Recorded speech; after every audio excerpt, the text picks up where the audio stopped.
കുറിച്ച് പ്രാർത്ഥിക്കാം. പരിശുദ്ധാത്മാവേ, സംസാരിക്കണമേ. ഓ പരിശുദ്ധാത്മാവേ, സംസാരിക്കണമേ. Price the Lord. കിട്ടി കിട്ടി കിട്ടി കിട്ടി കിട്ടി കിട്ടി.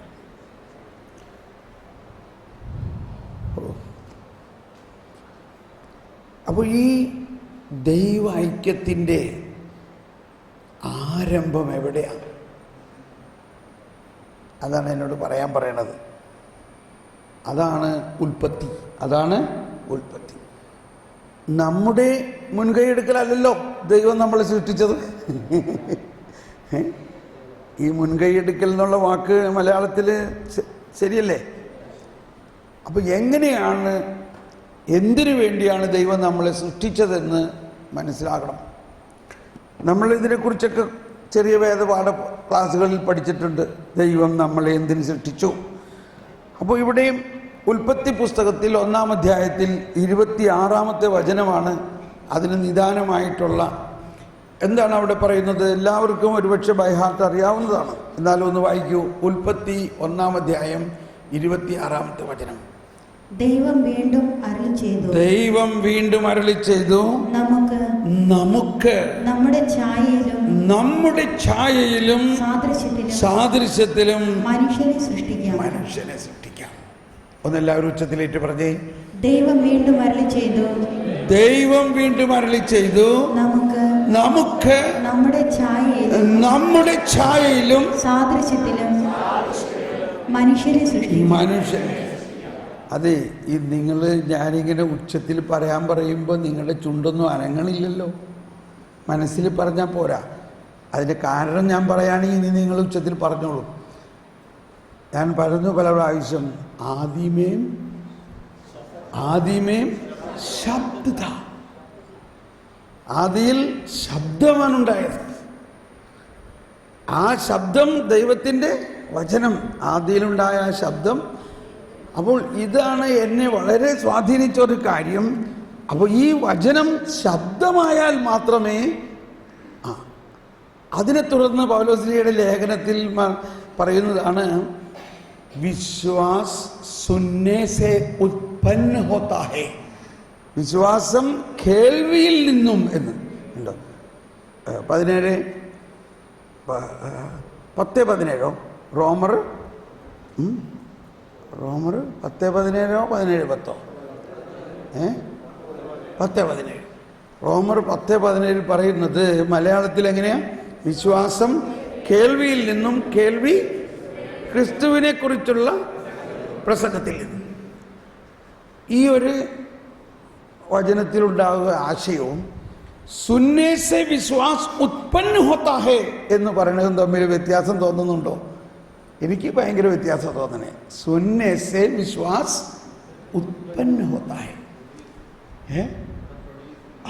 It is producing. ഇത് ശരിക്കും അങ്ങനെയാണ്. അപ്പോൾ ഈ ഭാഷകളുടെ ലിമിറ്റേഷൻ ഉണ്ട്. ഭാഷകൾക്ക് ഒരുപാട് പരിമിതികളുണ്ട്. അതാണ്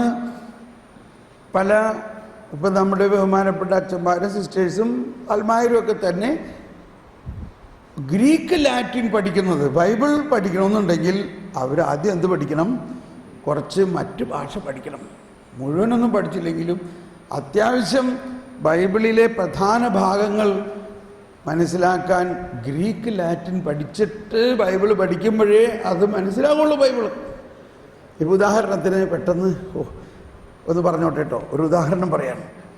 അതുകൊണ്ട് നമ്മൾ നമ്മുടെ മലയാളം മാത്രം വെച്ചുകൊണ്ട് ബൈബിൾ പഠിച്ചാൽ മുഴുവൻ ആശയം നമുക്ക് കിട്ടില്ല. എല്ലാ ഭാഷകൾക്കും അതിൻ്റേതായ പരിമിതികളുണ്ട്. ഇപ്പോൾ ഒരു ഉദാഹരണം പറയുകയാണ് ഞാൻ.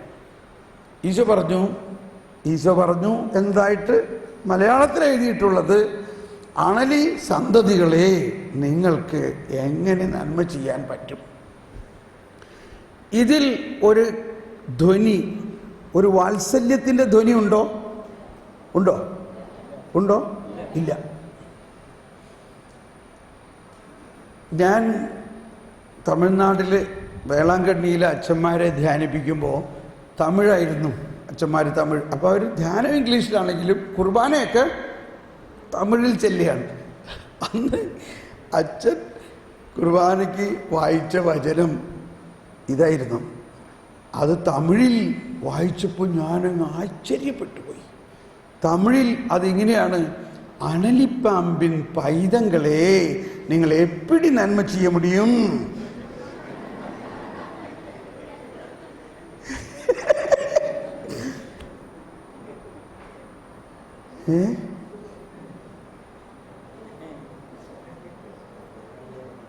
പാമ്പിൻ കുഞ്ഞിൻ്റെ അകത്ത് വിഷം വന്നത് പാമ്പും കുഞ്ഞിൻ്റെ കുറ്റമാണോ? പറയും, ആണോ?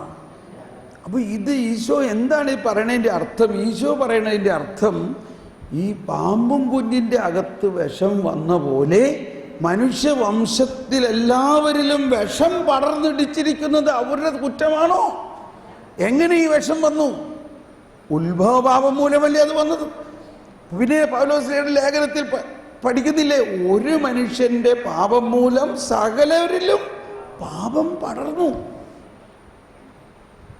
അപ്പൊ ഈശോ വന്നിട്ട് പറയുകയാണ്, ഫരിസേയരും നിയമജ്ഞരോടും കൂടിയായിട്ടാണ് പറയുന്നത്, അണലിപ്പാമ്പിൻ കുഞ്ഞുങ്ങളെ നിങ്ങൾ എങ്ങനെ നന്മ ചെയ്യാൻ പറ്റും? കാരണം എല്ലാവരിലും പാമ്പിൻ്റെ തള്ളപ്പാമ്പിൽ നിന്നും കുഞ്ഞിലേക്ക് പടരുന്ന പോലെ ഈ തിന്മ പടർന്നിരിക്കുന്നത് കൊണ്ടല്ലേ ഈ തിന്മ ചെയ്യുന്നത്. നിങ്ങൾ അവരെ ഓടിച്ചിട്ട് കല്ലെറിഞ്ഞ് കൊല്ലത് കൊണ്ട് തിന്മ പോകുമോ? മനസ്സിലാവുന്നുണ്ടോ? അപ്പോ പറഞ്ഞു വന്ന ആശയത്തിൽ ഇപ്പൊ ഡബിൾ ക്ലിക്കായില്ലേ? രണ്ടാശയം കിട്ടി. ഒന്ന്, നമ്മളുടെ മലയാള ഭാഷയിലും മാത്രം ബൈബിൾ പഠിച്ചാൽ പോരാ. ഇപ്പോൾ എന്നെ ഇഷ്ടമായിട്ടുള്ള ഒരു ഹിന്ദിയിൽ ഒരു സ്വാധീനമാണ്. ഹിന്ദി ബൈബിളിൽ നിന്ന് എനിക്ക് വളരെയധികം. എന്നാൽ ഈ ഹിന്ദി ബൈബിൾ ട്രാൻസ്ലേറ്റ് ചെയ്തത് ആരാന്നറിയോ? ആരെങ്കിലും അറിയോ? അത് ഒരു ജെസൂട്ട് മിഷനറി കാമൽ ബുൾക്കെ എന്ന ബെൽജിയംകാരനായ ഒരു മിഷനറി ഭാരതത്തിൽ വന്ന് ഹിന്ദി പഠിച്ച് ഹിന്ദിയിൽ അഗ്രഗണ്യമായ അറിവ് നേടി, ഹിന്ദിയിൽ ഡിക്ഷണറി ഉണ്ടാക്കി, ഹിന്ദിയിൽ വളരെ വലിയ ബിരുദങ്ങൾ നേടി. അദ്ദേഹമാണ്, ഒരു ഫോറിനറാണ് ഹിന്ദി ബൈബിൾ ട്രാൻസ്ലേറ്റ് ചെയ്തിരിക്കുന്നത്. Price the Lord. നമ്മൾ മലയാളത്തിലും അറിയാം, ഹെർമൻ ഗുണ്ടർട്ട് ഇല്ലേ? ഹെർമൻ ഗുണ്ടർട്ട്, ഒരു പാതിരിയായ ജർമ്മൻകാരനായ ഹെർമൻ ഗുണ്ടർട്ട് കേരളത്തിൽ വന്ന് മലയാളം പഠിച്ച് മലയാളത്തിന് ഡിക്ഷണറി ഉണ്ടാക്കി. അപ്പോൾ ഇതെല്ലാം എന്തിനാണാവോ ഞാനിതൊക്കെ പറയണേ? നമുക്ക് ഉൽപ്പത്തിയിലേക്ക് പോകാം. പറഞ്ഞതിൻ്റെ കാര്യം മനസ്സിലായല്ലോ. അത്രയ്ക്ക് വലിയ പോസിബിലിറ്റീസ് ഉണ്ട് ഭാഷകൾ പഠിക്കാനും. അപ്പോൾ മറ്റ് ഭാഷകൾ പഠിച്ച് ഈ വാക്കുകളുടെ അർത്ഥം കുറച്ചുകൂടി ആഴമായി മനസ്സിലാക്കണം. ഇത് പറയാൻ കാരണം എന്തുണ്ടായപ്പോൾ നമ്മൾ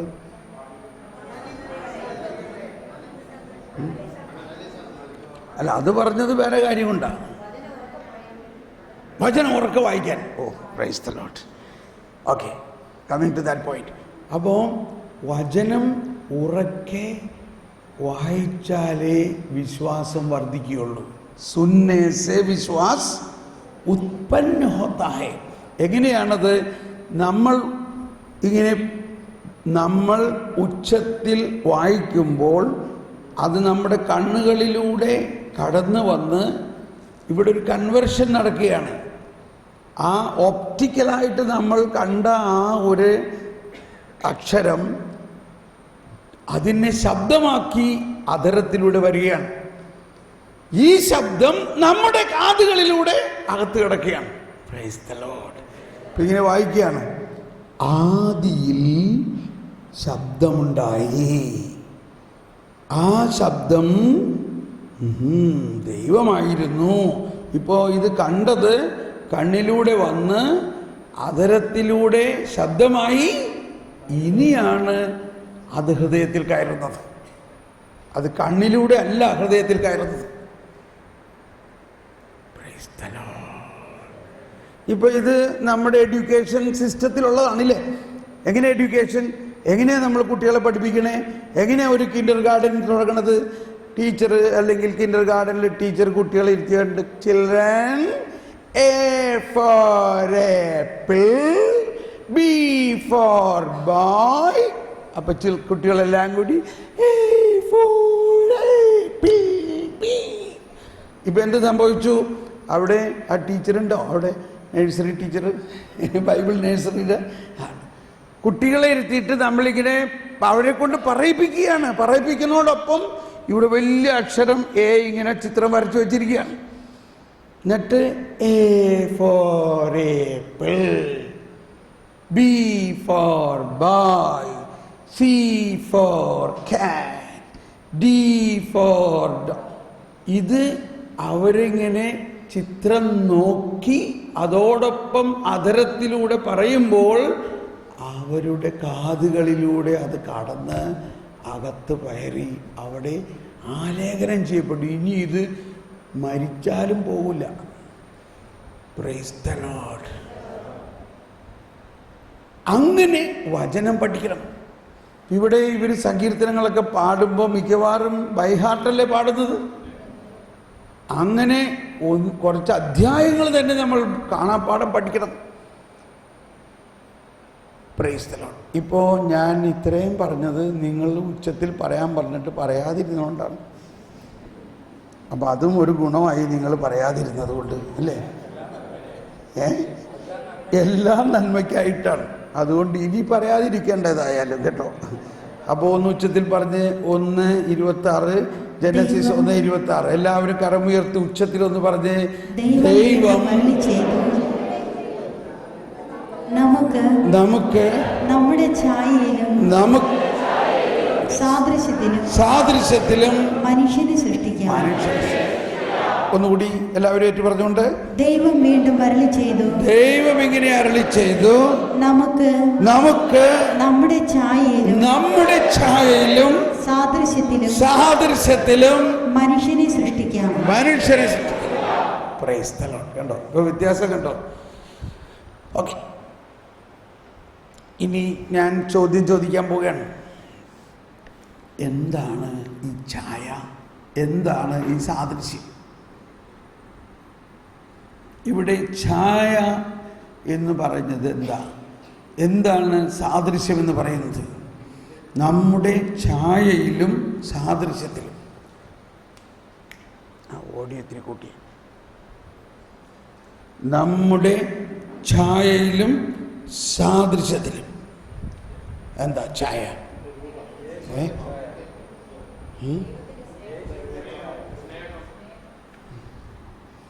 പറഞ്ഞു. ഓരോരുത്തരിങ്ങനെ കുറേ പേര് പറയും.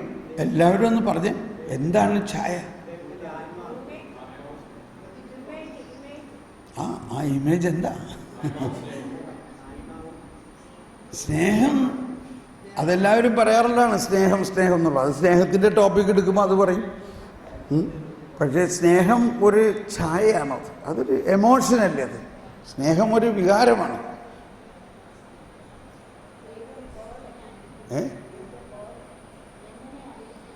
നിങ്ങൾ അറിയാവുന്നവർ പറഞ്ഞോട്ടോ, അല്ലെങ്കിൽ എല്ലാവരും പരാജയപ്പെട്ടതായിട്ട് കണക്കാക്കപ്പെടും. ഒരാളെങ്കിലും പറയുകയാണെങ്കിൽ എല്ലാവരും പാസ്സാകും.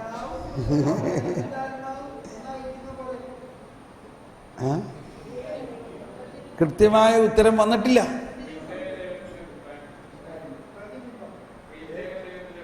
പ്രതിബിംബം. അത് ഒരു റിമോട്ടായിട്ട് ഉത്തരത്തിലേക്ക് വിരൽ ചൂണ്ടുന്നുണ്ട്, പക്ഷേ ഉദ്ദേശം കൃത്യമായിട്ടില്ല. യേശുവിൻ്റെ ഛായ പിതാവായ ദൈവം നേരത്തെ കണ്ടിരുന്നു. മനുഷ്യന് കൊടുക്കാം. അത് ശരിയാണ്. ഒരു വിധത്തിൽ ഡെവലപ്മെൻ്റ് ആയിട്ടുണ്ട്. പക്ഷേ അതിൻ്റെ വേറൊരു വാക്കുണ്ട്. അതിന് വേറൊരു വാക്കുണ്ട്. ആ വാക്കാണ് വരേണ്ടത്. അത് നിങ്ങളെല്ലാം ഇത്രയും വളർന്ന ആളുകൾക്ക് ഇത് അറിയണില്ല എന്ന് പറഞ്ഞാൽ, ദൈവത്തിൻ്റെ സ്വഭാവമല്ലേ ഛായ ആവണം. എങ്ങനെയാണ്?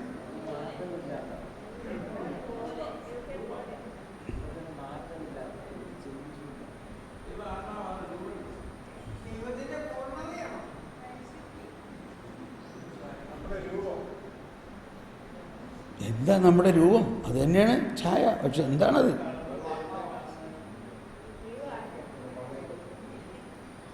എന്നാലും ഞാനിവിടെ ഇപ്പോൾ വീഴുമെന്ന് തോന്നണേ, എനിക്ക് ബോധക്കേടുണ്ടാവുമെന്ന് തോന്നണേ. ഇപ്പോൾ ഒന്ന് ശ്രദ്ധിച്ച്, ലോകത്തിൽ ഏറ്റവും വിശ്വാസമുള്ള സ്ഥലമാണ് പാല. അല്ല, ഞാൻ കുറ്റപ്പെടുത്താൻ പറയണതല്ല. ആ പാലക്കാരുടെ അവസ്ഥ ഇതാണെങ്കിൽ ബാക്കി ലോകത്തിലുള്ളവരുടെ അവസ്ഥ എന്തായിരിക്കും?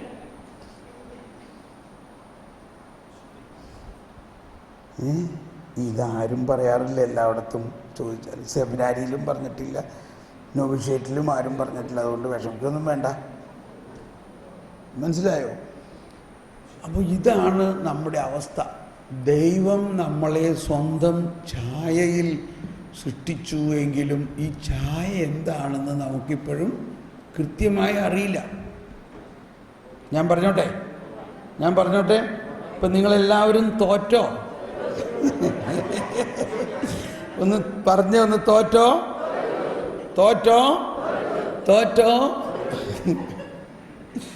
അങ്ങനെ നമ്മളൊന്ന് എളിമപ്പെടുമ്പോഴല്ലേ കൂടുതൽ അറിവ് കിട്ടണേ. ഇപ്പം മനസ്സിലായോ? നമുക്ക് പഠിക്കണമെന്ന് തോന്നുന്നുണ്ടോ? ഒരു ബൈബിൾ കോളേജ് വേണമെന്നൊക്കെ തോന്നുന്നുണ്ടോ? അറ്റ്ലീസ്റ്റ് വീട്ടിലിരുന്നെങ്കിലും ബൈബിള് പഠന വിഷയമാക്കണമെന്ന് തോന്നുന്നുണ്ടോ? കത്തോലിക്ക സഭയുടെ മതബോധനം പഠന വിഷയമാക്കണമെന്ന് തോന്നുന്നുണ്ടോ? വിശ്വാസവർഷം എന്തിനാ പ്രഖ്യാപിച്ചത്? വിശ്വാസവർഷം പ്രഖ്യാപിച്ചത് 2 കാര്യമായിരുന്നു. അതിൻ്റെ ഒന്ന്, 2ാം വത്തിക്കാൻ സുനഹദോസ് കഴിഞ്ഞതിൻ്റെ 50ാമത്തെ ജൂബിലി വർഷവും കാറ്റക്കിസം ഇറങ്ങിയതിൻ്റെ 20ാമത്തെ വർഷവും ആണ്. പക്ഷേ എന്നിട്ടും സംഭവം ആരുടെ അകത്തേക്കും ചെന്നിട്ടില്ല.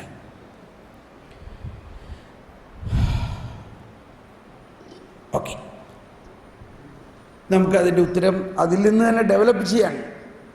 വീണ്ടും ഒന്നുകൂടി വായിച്ച വചനം കണ്ടോ? ആദ്യം തന്നെ പറയുന്നത് നമുക്ക് ഒന്ന് പറഞ്ഞ ഉച്ചത്തിൽ, നമുക്ക്. എന്തുകൊണ്ടാണ് നമുക്ക് എന്ന് ദൈവം പറയുന്നത്?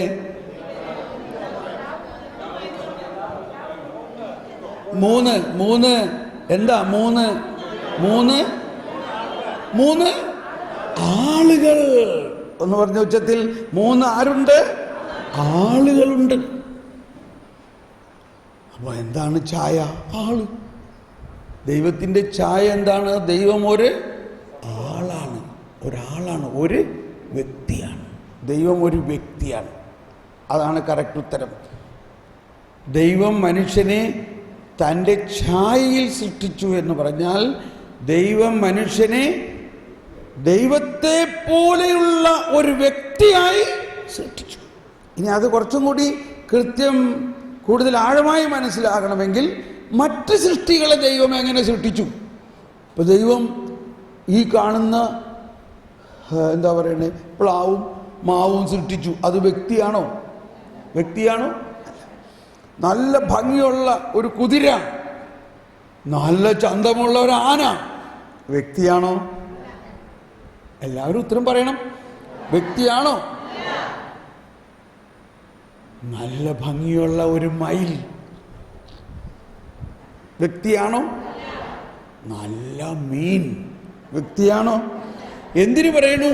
ഈ സൂര്യനും ചന്ദ്രനും വ്യക്തിയാണോ?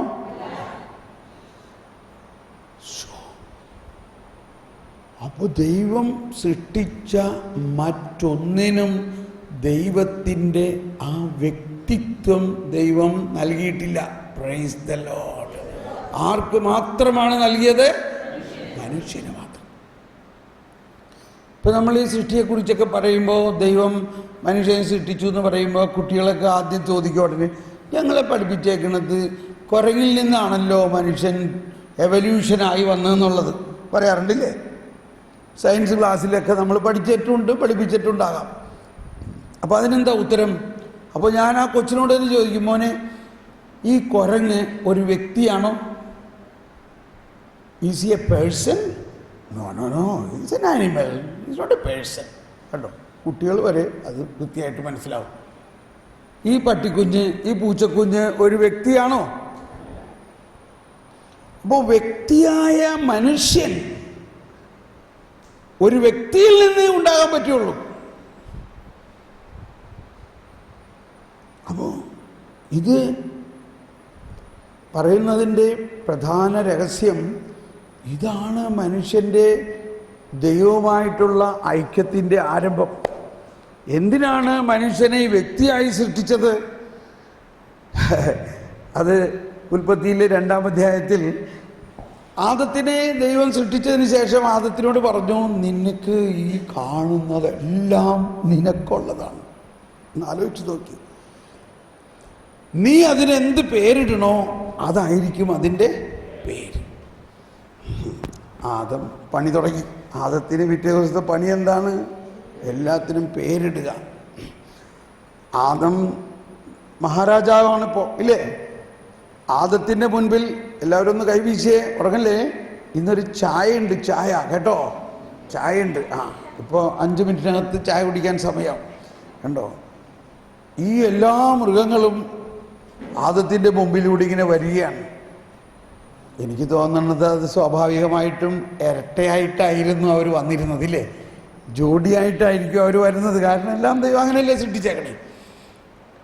ആദം അവയ്ക്കെല്ലാം പേരിട്ടു. എന്നിട്ട് അവിടെ എഴുതിയിരിക്കുകയാണ്, 2:19 വായിച്ച്. ഉൽപ്പത്തി 2:19-20 എന്താ പറയുന്നത്?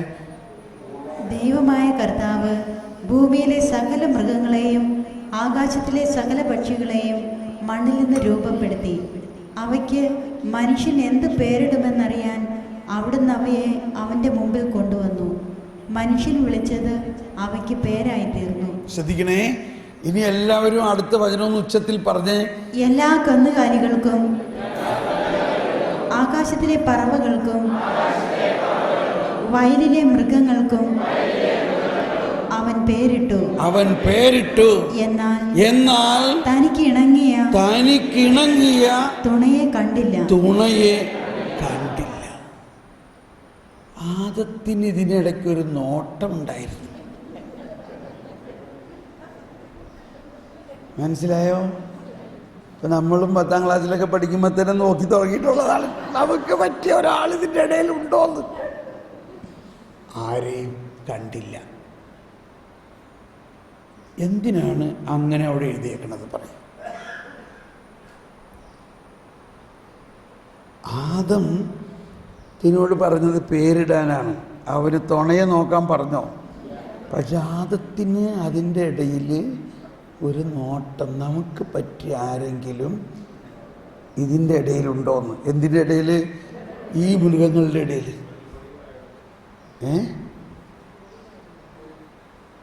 പക്ഷേ ആരെയും കണ്ടില്ല. ഇനി ആരെങ്കിലും ഒന്ന് ഉത്തരം പറയാമോ? എന്തുകൊണ്ട് ഒന്നിനെയും കണ്ടില്ല? ആരെയും കണ്ടില്ല?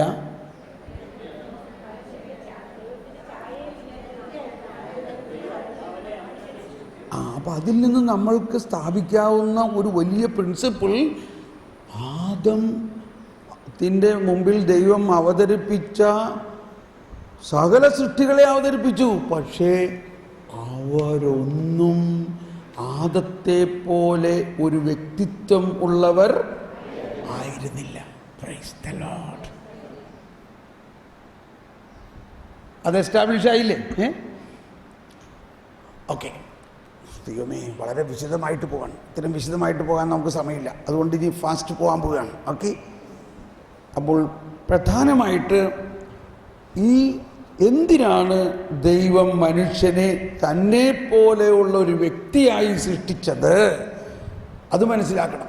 അതിനു മുമ്പ് 2-ാമത്തെ ചോദ്യം എന്തായിരുന്നു? സാദൃശ്യം എന്നാൽ എന്താ? വ്യക്തിത്വത്തിൻ്റെ ഉത്തരം കിട്ടി, അല്ല, വ്യക്തി ഛായയുടെ ഉത്തരം കിട്ടി. ഇനി എന്താണ് സാദൃശ്യം? ദൈവത്തിൻ്റെ ഛായയിലും സാദൃശ്യത്തിലുമാണ് ദൈവം നമ്മളെ സൃഷ്ടിച്ചത്. എന്താണ് സാദൃശ്യം? ദൈവത്തിൻ്റെ എല്ലാ ഗുണങ്ങളും എന്താണ്?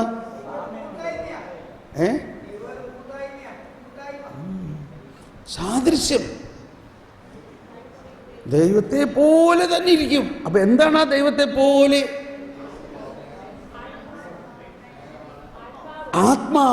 ആത്മാവ്. ദൈവം ആത്മാവാണ്.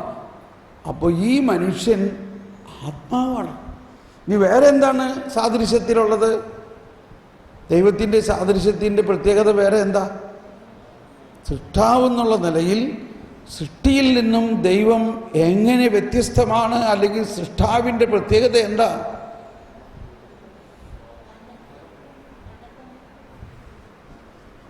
എന്താ നിങ്ങളൊന്നും കാറ്റഗിസം പഠിച്ചിട്ടില്ലേ? നിങ്ങൾക്ക് ആരാ പാസ്പോർട്ടും വിസയൊക്കെ തന്നത്? നിങ്ങൾ ആരാ കന്യാസ്ത്രീ മഠത്തിൽ ചേർത്തേ? ദൈവത്തിൻ്റെ സാദൃശ്യം എന്ത്? അവരെ എളിമ കൊണ്ട് പറയാതിരിക്കുന്നതാണ് കേട്ടോ. അവരെ നമ്മളെ കളിപ്പിക്കുകയാണ്. കാരണം അവരൊക്കെ പറയുകയാണെങ്കിൽ നിങ്ങൾക്ക് പിന്നെ ഒരു ചാൻസ് കിട്ടില്ലല്ലോ എന്ന് ഓർത്തിട്ടാണ്. അല്ലെങ്കിൽ 5-8 വർഷം ഫോർമേഷനൊക്കെ കഴിഞ്ഞവരിത് പഠിക്കാതിരിക്കുകയാണോ? എന്തോരം തിയോളജിയും ഫോർമേഷനും ഒക്കെ കഴിഞ്ഞാലാണ് ഉടുപ്പ് കിട്ടണേ. ആരും പറയുന്നില്ല ഇപ്പോൾ. അനാദിയാ സംതിങ് അത് ആ വാക്ക് കുറച്ച് പരിഷ്കരിച്ചാൽ മതി. അമർത്യത, അനശ്വരത, പ്രൈസ് ദി ലോർഡ്. അനശ്വരത, നിത്യത, നിത്യജീവൻ. ക്ലിയർ ഇല്ലേ? അനശ്വരതയ്ക്ക് വേണ്ടിയാണ് ദൈവം. അനശ്വരമാണ്, അനശ്വരതയാണ് ദൈവം. അപ്പൊ ദൈവത്തിൻ്റെ സാദൃശ്യം ആത്മീയവും അനശ്വരവുമാണ്. 1703 കാറ്റഗിസത്തിൽ ആ നമ്പർ ഒന്ന് എഴുതി വെച്ചോ. അപ്പോൾ ഒരു റെഫറൻസ് ഉണ്ടാവണം നല്ലതല്ലേ. 1703 അതിൽ പറയുകയാണ് ദൈവം 1703 ജ്ഞാനത്തിൻ്റെ പുസ്തകത്തിലുണ്ട് അത്. ജ്ഞാനം 2:23 രണ്ടാമത്തെ ഭാഗത്തിലൊന്ന് വായിച്ച്. ദൈവം മനുഷ്യനെ അനശ്വരതയ്ക്ക് വേണ്ടി സൃഷ്ടിച്ചു. തന്റെ അനന്തതയുടെ സാദൃശ്യത്തിൽ നിർമ്മിച്ചു. ഒന്ന് ഉച്ചത്തിൽ പറഞ്ഞത്. ദൈവം മനുഷ്യനെ അനശ്വരതയ്ക്ക് വേണ്ടി സൃഷ്ടിച്ചു. തന്റെ അനന്തതയുടെ സാദൃശ്യത്തിൽ നിർമ്മിച്ചു. ദൈവം ആത്മാവാണ്. അപ്പോൾ 1703 പറയുന്നത് ഇതാണ്. ആത്മീകവും അമർത്യവുമായ ആത്മാവുള്ള മനുഷ്യ വ്യക്തിയാണ് ഭൂമിയിൽ അതിനു വേണ്ടി തന്നെ ദൈവം ആഗ്രഹിച്ച ഏക സൃഷ്ടി. അതായത് മനുഷ്യന് മാത്രമേ ആത്മാവുള്ളൂ. മാത്രമല്ല മനുഷ്യ ജീവിതം ആ ആത്മാവ് അമർത്യമാണ്. അങ്ങനെ അമർത്യമായ ആത്മീയമായ ഒരു വ്യക്തിയായി ദൈവം സൃഷ്ടിച്ചു. അപ്പോൾ ഇവിടെ ഛായ എന്ന് പറയുന്നത് ദൈവത്തിൻ്റെ വ്യക്തിത്വം നൽകി, 2 ദൈവത്തിൻ്റെ സാദൃശ്യം നൽകി. അപ്പോൾ ഈ സാദൃശ്യവും വ്യക്തിത്വത്തിലും ദൈവത്തെ പോലെ തന്നെ ദൈവം സൃഷ്ടിച്ചത് എന്തിനു വേണ്ടിയാ? ഇവിടെയാണ് കോണ്ടംപ്ലേഷൻ്റെ തുടക്കം. ഇവിടെയാണ് മണവാളൻ മണവാട്ടിയുടെ തുടക്കം. എന്തിനു വേണ്ടിയാണ്? തൻ്റെ ദൈവിക ജീവനിൽ അവനെ പങ്കാളിയാക്കാൻ വേണ്ടി. ജീവിത പങ്കാളി അല്ലേ? ജീവിത പങ്കാളി. ആരുടെ ജീവിത പങ്കാളി? ദൈവത്തിൻ്റെ ജീവിത പങ്കാളി. അപ്പോൾ കാറ്റഗിസത്തിൻ്റെ ആദ്യത്തെ ഖണ്ഡികയിൽ തന്നെ പറയുകയാണ്, ഫസ്റ്റ് നമ്പർ 1 ആർട്ടിക്കിളാണ് പറയുന്നത്. അനന്തഗുണസമ്പന്നനായ ദൈവം നന്മ മാത്രം ലക്ഷ്യം വെച്ചുകൊണ്ട് മനുഷ്യനെ തൻ്റെ സൗഭാഗ്യത്തിൽ ഭാഗമാക്കാകാൻ വേണ്ടി മനുഷ്യനെ സൃഷ്ടിച്ചു. God created us to make us, or God created man to make him sharer of his own blessed life. അനന്ത ഗുണസമ്പന്നനായ തന്നിൽ തന്നെ സൗഭാഗ്യവാനുമായ ദൈവം കേവലം നന്മ മാത്രം ലക്ഷ്യമാക്കി സ്വതന്ത്ര മനസ്സോടെ തൻ്റെ സൗഭാഗ്യത്തിൽ ഭാഗമാക്കാകാൻ വേണ്ടി സൃഷ്ടിച്ചു. ഇക്കാരണത്താൽ എല്ലാ സ്ഥലങ്ങളിലും കാലങ്ങളിലും ദൈവം മനുഷ്യന് സമീപസ്ഥനായി വർത്തിക്കുന്നു. സർവശക്തിയും ഉപയോഗിച്ച് ദൈവത്തെ അന്വേഷിക്കുവാനും അറിയുവാനും സ്നേഹിക്കുവാനും. നമ്മൾ ചെറുപ്പത്തിൽ പഠിച്ചേക്കുന്നതാണ്. എന്തിന് ദൈവം നമ്മെ സൃഷ്ടിച്ചു? ദൈവത്തെ അറിയുവാനും സ്നേഹിക്കുവാനും അന്വേഷിക്കുവാനും, ഇല്ലേ? പഠിച്ചു. പക്ഷെ എന്തിനാണ് ദൈവത്തെ അന്വേഷിക്കാനും അറിയുവാനും സ്നേഹിക്കുവാനും? ദൈവത്തിൻ്റെ ജീവനിൽ പങ്കാളിയാകാൻ. അപ്പൊ മനുഷ്യനെ ദൈവം സൃഷ്ടിച്ചത് തന്നെ ദൈവത്തിൻ്റെ ജീവനിൽ പങ്കാളിയാകാൻ വേണ്ടിയാണ്. അതുകൊണ്ട് തന്നെ ദൈവത്തിൻ്റെ വ്യക്തിത്വവും ദൈവത്തിൻ്റെ സാദൃശ്യവും അവന് നൽകിയിരിക്കുന്നത് കൊണ്ടാണ് നമുക്ക് ഈ ദൈവൈക്യം അല്ലെങ്കിൽ ദൈവബന്ധം അല്ലെങ്കിൽ നമ്മളുടെ ജീവിതവുമായിട്ട് ദൈവത്തിനൊരു ബന്ധമുണ്ടാകുന്നത്. അപ്പോൾ ഇത് നമ്മൾ മനസ്സിലാക്കണം. ഇപ്പോൾ ഇൻറ്റിമസി അല്ലെങ്കിൽ ആ ദൈവൈക്യത്തിൻ്റെ ഏറ്റവും അടിസ്ഥാന രഹസ്യം ഇതാണ്: ദൈവം നമ്മളെ സൃഷ്ടിച്ചത് ദൈവത്തിൻ്റെ ഛായയിലും സാദൃശ്യത്തിലും സൃഷ്ടിച്ചത് ദൈവവുമായിട്ട് ജീവിത പങ്കാളിത്തം ഉണ്ടാകാൻ വേണ്ടിയാണ്. Price the Lord. ഭയങ്കര സന്തോഷമായിപ്പോ.